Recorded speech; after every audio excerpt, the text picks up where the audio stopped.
Assalamualaikum warahmatullahi wabarakatuh. Selamat berjumpa kembali teman-teman semuanya di dalam mata kuliah Data Warehouse atau Intelligent Business. Kali ini kita telah memasuki pertemuan yang ke-14. Di sini kita akan membahas deployment Kubus dan analisis OLAP menggunakan Visual Studio dan juga SQL Server. Nah, bagi teman-teman semua yang sudah siap untuk mengikuti perkuliahan hari ini, jangan lupa untuk buku catatan dan juga alat tulisnya untuk mencatat hal-hal atau poin-poin penting yang mana nanti akan disampaikan atau akan saya sampaikan dalam pertemuan hari ini.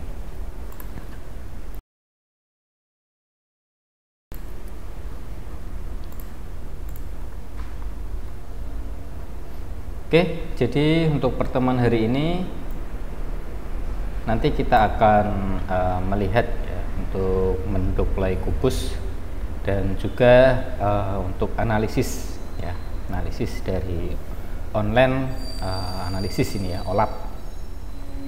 Nah, dimana untuk di sini kita akan menggunakan Visual Studio dan juga SQL Server ya untuk DBMS-nya ya. Nah, di sini ada skema ya, Snowflake ya, dimana di tengah sini itu ada tabel fakta yang dikelilingi sisi kiri kanannya ini adalah dimensi ya, atau tabel dimensi. Nah, ini kalau kita lihat di sini ada tabel fakta internet sales ya, jadi fakta dari penjualan yang online ya, atau berbasis internet. Nah, di sini ada beberapa informasi yang terkait dengan dimensi-dimensinya ya. Di sini ada key ini ya. Ini artinya ID dari masing-masing dimensinya di sini. Yang berelasi nih ya, key ini ya. Nah, di sini cukup banyak ya yang berelasi. Dan ini belum semua ditambahkan ya. Meskipun di sini ada 1 2 3 4 5 6 7 ya, tapi tidak semua tabelnya diikutkan untuk di desain multidimensinya ya, hanya beberapa saja DTG ini yang diikutkan. Kemudian juga untuk produknya juga ada produknya ya, ini customer juga ada customer key. Kemudian juga ada beberapa informasi lain ya. Ini kalau sudah jadi ciri-cirinya ini adalah berwarna kuning, ini adalah tabel fakta, yang berwarna biru ini adalah tabel dimensi. Nah, hasil dari deploy ini atau hasil dari desain ini itu nanti akan di deploy. Deploy itu artinya kita implementasikan ya. Jadi ini kita nanti install ya untuk menjadi data warehouse. Nah, prosesnya nanti pada bagian ini ya, deploy, kemudian kita klik, nanti setelah diklik akan kita build ya, build analisis ya, build analisis ini ya. Ini akan menghasilkan analisis dari desain yang sudah kita buat. Build itu akan artinya dibangun ya, ya supaya nanti di sini itu akan muncul AdventureWorks DW. Ini adalah database dari perusahaan namanya AdventureWorks DW. Ini perusahaan sepeda ya, perusahaan distributor sepeda. Jadi perusahaan distributor sepeda ini yang akan gunakan ya, yang akan kita gunakan untuk analisis. Di tampilannya ini adalah Visual Studio-nya ya. Ini Microsoft Visual Studio-nya. Kemudian nama analisisnya adalah analisis 2. Nah, informasi yang ada di sini itu yang di tengah ini adalah measures ya, atau tabel fakta. Isinya adalah kunci ya, kunci dari masing-masing tamu ini ya, ditambah dengan kuncinya sendiri ya. Ini kalau di scroll ke bawah sebenarnya cukup banyak ya. Nah, maka kita bisa melihat pada tabel fakta ini ya Ini adalah tabel penjualan, fakta dari tabel penjualan. Nah, dimensi-dimensinya kita bisa lihat dari kanan kiri ya. Nah, di sini dimensinya ada produk ya, kemudian juga ada order die cat ya. Kemudian ada ordernya juga ya. Ada customer juga. Ada tanggal pengiriman ya. Ya, itu yang dipilih.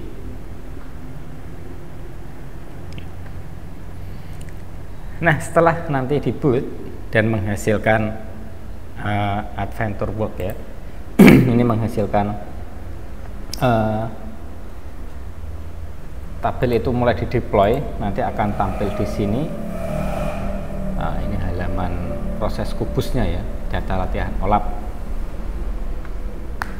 Data latihan OLAP. Nah, di sini ada beberapa informasi tentang pengaturan untuk pemproses ya. Nah, ada beberapa tahapan ya, batch setting summary ya, ada informasi. Yang pertama itu pemrosesan order atau urutan dari pemrosesannya itu sekuensial, artinya urut ya. Kemudian transaksi mode ini, mode transaksi ini semua transaksi akan dideploy. Kemudian dimension error, ini kalau ada dimensi yang error itu tidak disetting ya. Jadi kalau error ya nggak bisa diproses ya. Kemudian dimensi ke error ya, ini kaitannya dengan not ya, catatan jalur ya. Jadi kalau di dalam hierarkinya terlalu dalam, ada kemungkinan error dalam pembacaan datanya ini. Kemudian proses efek objek, ini adalah objek-objek yang akan diproses ya di dalam deploy ya. Nah, dalam masing-masing dimensi atau tabelnya di sini ya. Nah, kemudian kita klik run, ya, klik gitu ya. Nanti kalau kita klik run akan muncul proses seperti ini. Jadi yang pertama diproses itu dimensi dulu, dimension. Kalau komplit ya, successfully ini berarti dia nggak ada masalah. Ya, tabel barang ini nggak ada masalah. Kemudian tabel waktu itu successfully nggak ada masalah. Kemudian kelurahan ya, ini juga komplit successful, ya nggak ada masalah. Nah, kemudian diproses kubus. Jadi dimensi, kemudian kubus. Jadi ada kubus yang namanya data latihan OLAP. Ini informasi prosesnya ya. Jadi berapa durasinya ya, mulai dari jam berapa sampai jam berapa. Nah, ini durasinya cukup cepat ya, cuma 2 detik ya. 2 detik selesai nih. Nah, jadi menghasilkan kubus itu cukup 2 detik ya. Nah, itu tapi tergantung juga dari servernya ya, dan juga data ya. Datanya kalau banyak ya semakin lama ya. Nah, kemudian yang berikutnya setelah kubus, di dalam kubus itu ada measure penjualan. Nah, ini juga diproses. Waktunya berapa ini? Ini ya 1 detik ya. Kemudian baru diproses partition penjualannya. Jadi ini di partisi ini artinya kemarin kita membahas slicing, dicing ya. Itu artinya kubus yang kotak besar ini itu bisa dipartisi-partisi, dibagi-bagi menjadi bagian-bagian. Nah, ini diproses di sini ya. Nah, kalau ini semuanya lancar, nggak ada masalah, maka muncul di sini complete successfully. Ya. Oke ya, jadi ini artinya nggak ada masalah ya. Tapi kalau ada masalah, misalkan proses yang belum ya, nanti bisa dicek ya, reproses ya. Nah, kemudian kita close ya. Prosesnya sudah selesai. Nah, pada saat proses Anda bisa mengamati pada bagian ini. Ya. Ini adalah indikator deploy and processing. Jadi indikator bahwa proses implementasinya itu berhasil atau ada masalah. Ya. Tapi detailnya ya yang tadi ya. Ya, detailnya ini ya. Nah, ini di bagian bawah ya dari Visual Studio. Nah, kemudian kalau sudah berhasil deploy complete successful ya, dan ini pastikan seperti ini. Kalau tidak komplit seperti ini ya, berarti nanti harus ada yang diperbaiki dulu, entah relasinya atau yang lainnya. Nah, tapi pastikan dicek nanti ya, yang ketika sudah selesai itu dipastikan deploy complete successful. Nah, kalau sudah selesai ya, baru nanti di langkah selanjutnya di sini ya. Di sini sudah ada data latihan OLAP ya, measure dan dimensi pada kubusnya. Namanya data latihan ya, karena untuk latihan. Nanti kalau untuk lebih besar lagi ya lebih umum ya, jangan latihan gitu ya, atau yang lebih lengkap database-nya ya, karena ini untuk latihan ya, untuk lebih kecil ya. Dan ini juga menggunakan PC biasa ya. Nah, ini kalau seharusnya kan pakai server ya, agar nanti prosesnya agar lebih cepat ya. Nah, kemarin kita sudah tunjukkan bagaimana membuatnya ya. Sekarang kita melihat bagian measure ya. Ini penjualan ya, nama foldernya ya, ada jumlah barang penjual, jumlah barang, pembelian, penjualan. Nah, ini sudah ada penjualan ya. Kalau jumlah barang itu jumlah barang yang terjual, pembelian itu pembeliannya dilakukan sebelum penjualan. Penjualan itu adalah hasil penjualan yang berhasil dilakukan. Penjualan count itu jumlahnya berapa. Kalau di sini tuh menghitung penjualannya, kalau di sini jumlah penjualannya berapa. Nah, ini bisa disebut dengan kelompok measure. Nah, kemudian di sini ada kelompok dimensi. Ciri-cirinya seperti ini. Ini ada kubus. Kemudian kalau ada seperti gambar seperti ini berarti dimensi ya, tapi kalau grafik ini measure ya, grafik. Nah, tinggal kita nanti mau mencari apanya ya, mau mengukur apanya, penjualannya, count-nya, atau melihat dimensinya. Nah, ini kalau diimplementasi sebenarnya juga bisa selain ini ya. Kalau di dimensi ini kan bisa lebih dari 3 ya, bisa banyak, ditambah-tambahkan di sini nanti ya, tergantung kebutuhan sekali lagi ya, kebutuhannya untuk apa. Nah, nanti bisa dikompel-kompel lagi ya untuk analisis. Kan untuk analisis itu tidak semuanya ya, tergantung kebutuhan analisis untuk apa, untuk melihat penjualan, untuk menghitung jumlah barangnya ya, kita berfokusnya ke jumlah penjualannya aja. Nah, tapi kalau ingin melihat siapa salesnya ya, siapa penjualnya atau marketingnya ya, nanti membutuhkan data marketing kalau di situ. Nah, selanjutnya ini skema kubus fact Ethernet sales ya, ini lebih kompleks ya gambarnya ya. Wah, ini banyak sekali. Oke, ini sebenarnya ada panah-panahnya ya.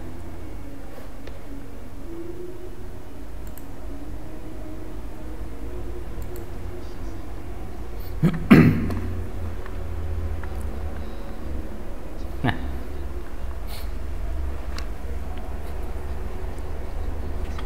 ini hasilnya ya.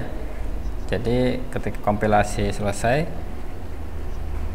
pada bagian bawah ini akan ada notifikasi ya. Kemudian ini desainnya dari database source.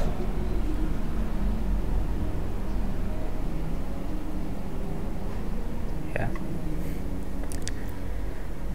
Oke, ini contoh ya.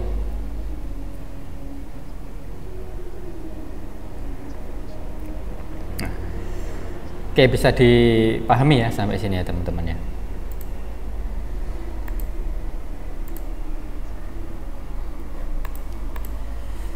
Oke ya. Menampilkan dimensi dan measurement ya. Jadi di sini kita bisa menampilkan ya. Ini bagian ini tuh yang akan melakukan treatment ya. Mana yang menjadi kolom, mana yang akan menjadi baris. Di sini ada tulisan drop total or detail field here. Ya. Ya, kemudian di sini ada drop row fields here. Ya. Taruhlah field yang ada di sini ya. Nanti taruh di sini. Yang mana yang akan menjadi kolom, mana yang akan menjadi baris. Nah, nanti kita tinggal milih aja di sini mau melihatnya itu berdasarkan kolom atau berdasarkan baris. Kalau melihat berdasarkan kolom, ya nanti tinggal dragnya ya, dropnya di sini ya. Tapi kalau ingin melihat barisnya ya nanti dropnya di sini. Nah, misal produk terjualnya nanti mau tampilkan di kolom, ya nanti di drop di sini. Ya, maka nanti otomatis di sini nama customer. Nah, kemudian di sini nanti ada penjualan, informasi penjualannya. Nah, kemudian di sini misalnya kita lakukan di customer ya. Kita ambil city-nya ya, kotanya. Ya. Kita drag ke sini. Ya. Kita hierarki. Ya, ini klik dulu ya, dim customer ya. Kita ambil city-nya. Nanti letakkan di kolom. Sehingga nanti nama kota-kotanya akan tampil di sini. Ya, ini nama-nama kotanya. Nama kota yang dikumpulkan dari proses customer-nya ya. Nah, setelah kita drag maka city ini akan berada di posisi kolom. Jadi nanti row-nya bisa kita tambahkan yang lain sebenarnya. Sebelum kita tambahkan yang lain, kita bisa tambahkan dimensi yang lain ya di belakangnya, biar nanti bisa lebih lengkap lagi. Nah, kita cek satu dulu ini ya. Nah, kemudian kita akan menambahkan warna dari produk. Kalau tadi dim customer ya. Kemudian kalau di sini produk berarti ya, berarti warna. Nah, ini produk yang dijual di Arab ya nanti menggunakan bahasa Arab ya, yang dijual di Cina menggunakan bahasa Cina, seperti itu ya. Kemudian nanti ada relasi produk yang lain yang bahasa Inggrisnya produk, deskripsi produk ya.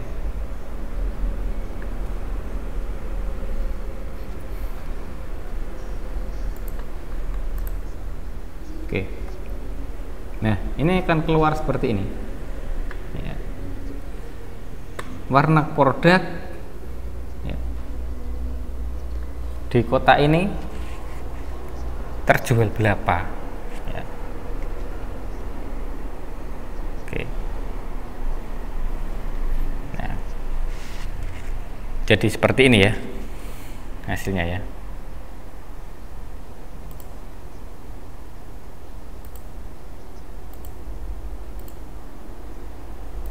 Nah, ini akan lebih mudah ketika teman-teman nanti membacanya ya. Ya. Oke, ini bisa dilihat hasil-hasilnya. Ini contoh kubus ya, ini tambahkan dimensi kabupaten dan kecamatan ya. Dan drag pada bagian kiri. Ya, jadi intinya kita hanya drag and drop saja ya. Kita ingin menampilkan berdasarkan apa nanti di sana. Ya. Oke, atau kita bisa tambahkan filter ya pada nama barang, pada bagian drop filter fields here. Anda dapat memilih nama barang yang akan ditampilkan, misalkan hanya baju dan celana saja. Nah, untuk kaos, sepatu dan yang tidak diketahui itu tidak usah tampilkan. Ya, jadi nanti ketahuan di sini tahun ini ya jumlah barangnya, pembelian, penjualan, kemudian yang ditampilkan hanya baju dan celananya saja. Kemudian juga bisa pindahkan dimensi nama barang di depan kolom tahun. maka ditampilkan pilihan nama barang di atas jumlah barang ya. Jadi di kolom tahun ini nanti bisa tambahkan nama barang ya, dimensi nama barang, sehingga nanti ditampilkan pilihan nama barang di atas jumlah barangnya ya, baju, celana, kemudian pembelian, penjualan, dan penjualan countnya ya. Oke, itu ya contoh dari untuk implementasi dari data warehouse ya, atau tahapannya. Mungkin juga nanti bisa dilihat-lihat lagi ya lebih detailnya agar nanti teman-teman juga lebih memahami, bisa menggunakan aplikasi ini ya tadi ya, Microsoft Visual Studio ya. Sebenarnya cukup mudah ya, yang susah itu yang proses lamanya itu mendesaininya dulu database-nya ya. Nah ini kalau ada yang salah nanti proses build-nya akan error tadi ya. Nah ini nggak sukses, mana tadi ini, itu dia nggak bisa sukses kalau ada data pembuatan ini yang gagal atau tidak sesuai istilahnya, atau entah di kuncinya atau di penamaannya ya yang tidak sama. Baik, kiranya seperti itu untuk pertemuan hari ini teman-teman. Kita masih menyisakan satu pertemuan terakhir ya di pertemuan minggu depan atau di pertemuan ke-15 berkaitan dengan tugas ya. Jadi untuk pertemuan materinya itu sampai di sini ya. Ya berhubung ini karena online ya, jadi susah juga untuk praktikum. Nanti silahkan teman-teman berkreasi sendiri, setidaknya sudah mengetahui lah untuk software yang digunakan itu apa, dan nanti teman-teman kembangkan sendiri, bereksperimen, melihat-lihat di internet juga banyak ya tutorial-tutorial seperti ini ya. Bahkan juga ada yang disertai dengan data untuk contoh ya. Nah ini kalau di sini kan Adventure Works DW ya, untuk toko sepeda. Nanti teman-teman mungkin bisa download contoh dari analisanya ya, contoh dari datanya, kemudian bisa dieksekut sendiri ya, bisa dibuat untuk eksperimen. Baik teman-teman semuanya, sampai di sini perjumpaan kita di dalam pertemuan yang ke-14. Kita lanjutkan di pertemuan ke-15 dan jangan lupa presensi seperti biasa disiapkan. Saya akhiri untuk pertemuan hari ini. Akhirul kalam. Wassalamualaikum warahmatullahi wabarakatuh.